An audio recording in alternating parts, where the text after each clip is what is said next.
Méfiez-vous des suggestions d'infériorité. Tout comme les initiales que les enfants coupent dans l'écorce d'un jeune arbre deviennent de grandes et laides cicatrices sur l'arbre à mesure qu'il grandit, les suggestions d'infériorité gravées dans l'esprit d'un jeune homme deviennent de grandes et laides cicatrices sur sa vie à mesure qu'il grandit. Vous pouvez réussir lorsque les autres ne croient pas en vous, même si tout le monde vous nie, mais vous ne réussirez jamais si vous ne croyez pas en vous-même. Dans les temps anciens, les criminels, les fugitifs et les esclaves étaient identifiés après leur libération par une marque inscrite sur leur corps. Des mots tels que « je suis un fugitif »,« je suis un voleur » ou d'autres devaient indiquer leur crime. Ou un statut inférieur, et ont été brûlés sur certaines parties de leur corps à l'aide d'un fer très chaud. À Rome, les voleurs étaient marqués d'une lettre insultante sur le front, et les ouvriers des mines, les prisonniers et les gladiateurs étaient également marqués d'une marque visible. En Grèce, certains esclaves étaient parfois marqués d'une marque avec une citation poétique préférée de leur maître. En France, le fer d'éducation, c'est-à-dire le fer qui chauffe très dur et repassé sur les humains, utilisé sur les esclaves et les criminels prenait souvent la forme d'un hareng, et en Angleterre, il était marqué. Les déserteurs portaient un D en majuscule, et les vagabonds, les voleurs et les bagarreurs étaient en quelque sorte marqués de honte pour annoncer leur scandale. Cette coutume brutale consistant à diffamer les êtres humains en les qualifiant de crimes ou d'infériorité s'est poursuivie en Amérique pendant de nombreuses années et, dans la période post-coloniale, les esclaves étaient marqués des lettres de leurs propriétaires, tout comme dans la Grèce et à Rome païenne. L'idée de marquer les gens de cette manière, qui provoque une honte et une infériorité permanente, nous choque en tant qu'êtres humains avec humanité. Même à l'époque actuelle, nous n'hésitons toujours pas à marquer les gens aujourd'hui en leur apposant des signes de négation. Maintenant, il y a encore ceux qui stigmatisent les gens pour les erreurs qu'ils ont commises dans le passé, comme « il a été emprisonné », en faillite, et la référence aux gens ne s'arrête pas là, on entend souvent des gens critiquer une personne pour une personne. Humble métier dans lequel il gagne sa vie, et on lui dit « au collectionneur », déchets, ou serveur, etc. En fait, s'il n'y avait pas ces différences qui distinguent les gens, il n'y aurait pas d'équilibre dans le processus d'intérêt des membres de la société dans son ensemble. Dans de nombreux cas, la femme de chambre est considérée comme la maîtresse de maison parce qu'elle prend soin de la maison et de ses habitants, et le chauffeur devrait être mieux apprécié pour le service de livraison qu'il fournit aux membres de la famille ou aux travailleurs de l'organisation. Il existe des droits qui ne peuvent être retirés et qui ont été accordés aux êtres humains par leur créateur. Ce sont des droits qu'aucune autre personne, aucune loi ou autorité humaine n'est autorisée à retirer, quel que soit le crime qu'il a commis dans son passé. Pas le droit de le détruire et de le traiter au-dessous du niveau de l'humanité. Nous n'avons pas le droit de le classer comme arriéré ou inférieur, parce qu'en agissant ainsi, nous réduirons son estime de soi au point qu'il se verra privé de ses forces, de sorte qu'il ne pourra plus tenter de retrouver son estime de soi et sa position dans la société. Nous n'en avons pas non plus le droit. Insister pour classer les personnes qui travaillent pour nous ou enseignent dans une profession humble dans une catégorie d'infériorité par rapport aux humains. L'un des plus grands torts que nous puissions faire à quiconque est de le convaincre qu'il n'est rien, qu'il n'a aucun potentiel et qu'il ne deviendra jamais rien. Implanter l'idée du retard dans l'esprit d'une personne est responsable d'ambitions encore plus brisées. Des vies chancelantes, des échecs, de la misère et du malheur. Pour presque aucune autre raison, tout comme l'eau courante peut éroder une pierre, la répétition constante d'une déclaration la fait accepter par la personne moyenne, même si les faits la contredisent. Ainsi, la suggestion constante adressée à l'esprit nous affecte malgré notre nez étant à nous convaincre de sa véracité. Quand Lincoln était presque écrasé par le poids de la guerre civile, quand il était courant qu'il soit dénoncé, critiqué et criminalisé, alors qu'il était moqué et comparé à un monstre grotesque dans la presse militaire du monde entier, un jour, comme il se promenait dans la Maison Blanche, quelqu'un l'a entendu. Il se dit, « Lincoln, es-tu un chien ou un humain ?» Au cours de ces jours sombres, Lincoln semble avoir eu des doutes quant à savoir s'il était réellement l'homme que ses amis les plus proches connaissaient, ou celui décrit par la presse hostile. La malédiction du retard a non seulement tendance à détruire notre confiance en nous, mais elle culpabilise souvent même des personnes innocentes. Lorsque le lieutenant fut reconnu coupable, décu par une sale conspiration, Pour le crime de trahison contre la France, il a montré tous les signes de culpabilité dans son apparence lorsque, en présence d'une foule immense sur une place publique de Paris, il a été dépouillé de tous les symboles de son rang de officier de l'armée, car les épaulettes et les boutons de son uniforme étaient coupés et son épée brisée, malgré son innocence du crime commis contre lui, mais il semblait en réalité être le coupable accusé d'être un traître. La plupart des foules immenses qui en ont été témoins l'ont cru. Son exécution signifiait que même son apparence confirmait sa culpabilité. C'était le lieutenant d'Écu, un lieu de réception de la haine et du mépris de millions de personnes qui pensaient avoir affaire à un sale traître qui avait vendu de précieux secrets militaires à l'Allemagne. Nous sommes tous affectés par les suggestions, qu'elles soient bonnes ou mauvaises, mais les enfants et les jeunes y sont particulièrement vulnérables. Les accusations constantes de stupidité, de méchanceté et de lenteur de la part des enseignants ou des parents graveraient dans l'esprit de l'enfant l'idée qu'il est toujours stupide. Fait des erreurs, est inutile et n'aboutira jamais à rien. Par conséquent, cette suggestion répétée laissera une impression indélébile sur son esprit doux. L'enfant se tourne naturellement vers ses parents et ses professeurs et accepte ce qu'ils disent comme la vérité. Il a également une confiance absolue dans leur connaissance et leur expérience supérieure, ce qui lui semble merveilleux lorsqu'ils lui disent qu'il est stupide, lent ou mauvais. Prendront ce qu'ils disent comme vérité et prendront la décision que puisqu'ils disent cela, il doit être un imbécile, et ils ont raison de penser qu'il est inutile et qu'il ne réalisera jamais rien dans la vie. C'est un crime pour un parent ou un enseignant de qualifier un enfant de stupide, lent ou mauvais, et de lui dire qu'il est inutile et qu'il ne deviendra jamais rien dans la vie. L'effet sur un enfant sensible sera dévastateur. Il y a des milliers de garçons et de filles dont les capacités mentales ont été minées par ces directives sévères en faveur du retard. Je connais des hommes qui ont continué à salir leurs enfants avec ce qu'ils appelaient leur stupidité et leur bêtise, jusqu'à ce que les garçons en viennent à croire qu'ils étaient en partie stupides et qu'ils ne pouvaient en aucun cas devenir quelque chose d'utile. Beaucoup d'entre eux n'en ont jamais fait. Tentent de montrer leurs capacités, car ils ne parviennent pas à les surmonter, convaincus du retard que leurs parents ont laissé derrière eux. Je me souviens aussi du cas tout à fait triste d'un garçon sensible. Chaque petite erreur qu'il faisait provoquait de violentes critiques de la part de son père. Il lui disait « idiot, imbécile, bon à rien ». Il perdait confiance en lui et avait peur, même à force de regarder les gens en face. L'enfant n'osait plus entrer dans la maison en présence de visiteurs ou d'invités et il s'accroupissait et se cachait dans la grange ou dans la grange. Le grenier jusqu'à leur départ. En fait, il était tombé si malade qu'il détestait communiquer même avec d'autres garçons et voisins qu'il connaissait depuis son enfance. Le garçon avait vraiment un esprit merveilleux, et lorsque la mort de son père lui a confié la responsabilité de sa vie, il a réussi, par la seule force de sa volonté et de sa persévérance, à atteindre une position honorable dans la vie. Mais il n'a jamais pu se débarrasser de la profonde conviction de son retard et de son manque de capacité par rapport aux autres autour de lui, car sa vie ultérieure a été grandement entravée par les dangers. Suggestion qu'il a entendue. Son père depuis qu'il est jeune. Chaque fois qu'on lui demande d'assumer une responsabilité, de siéger à un comité ou à un conseil d'administration, de parler en public ou de se démarquer de quelque manière que ce soit, ces images mentales selon lesquelles il n'est bon à rien s'intensifient à mesure qu'il voit les gens devant lui comme terrifiants. Des fantômes, paralysant ainsi ses efforts, et il sent toujours qu'il y a un grave défaut dans sa nature et que malgré ses tentatives, il ne peut pas surmonter complètement l'obstacle mental.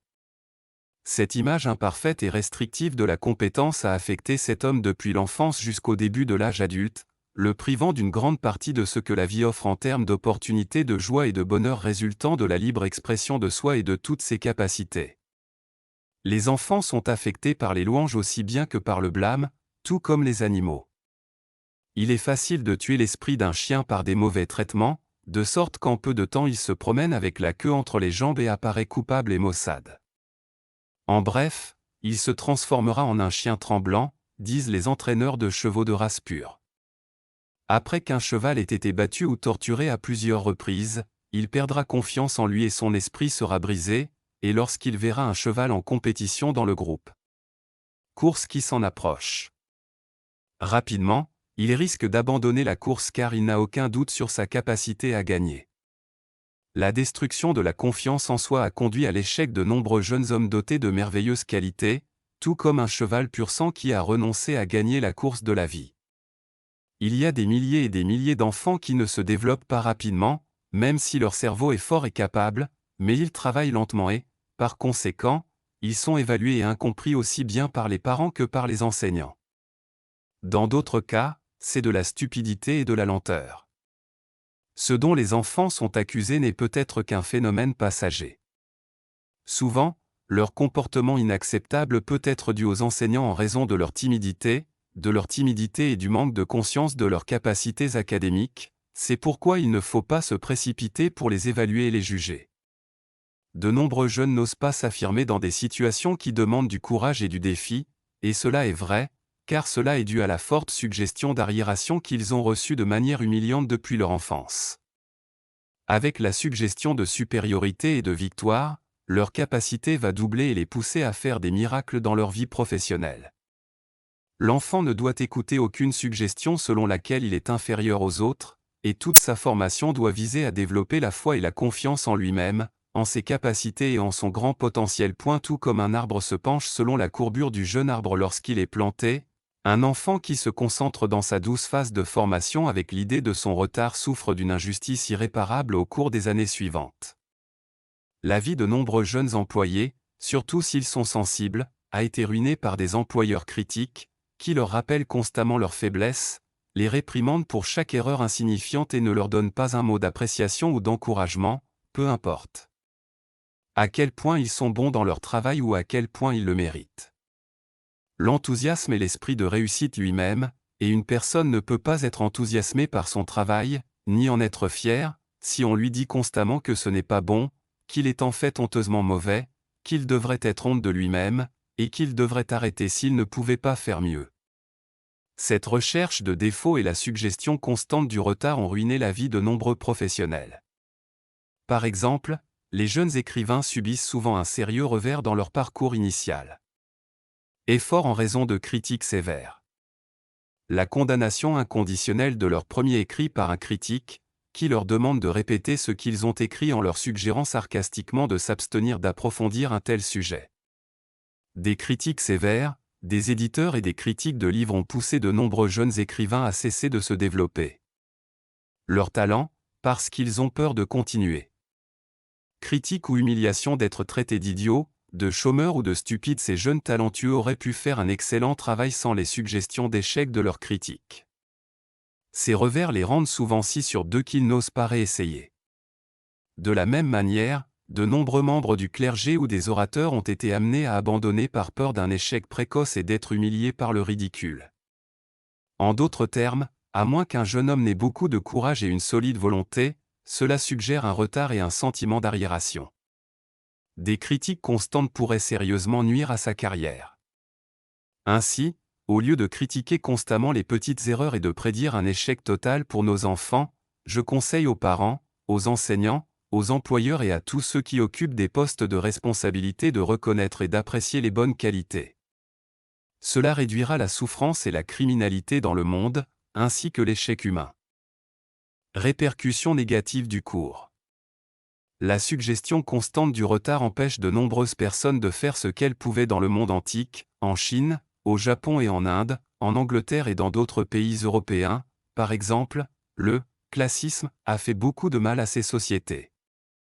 Pensez aux hommes et aux femmes merveilleux qui ont été maintenus dans des positions humiliantes toute leur vie, parce qu'ils ont été élevés dans la croyance que, simplement parce qu'un parent est un serviteur, le fils doit aussi être un serviteur.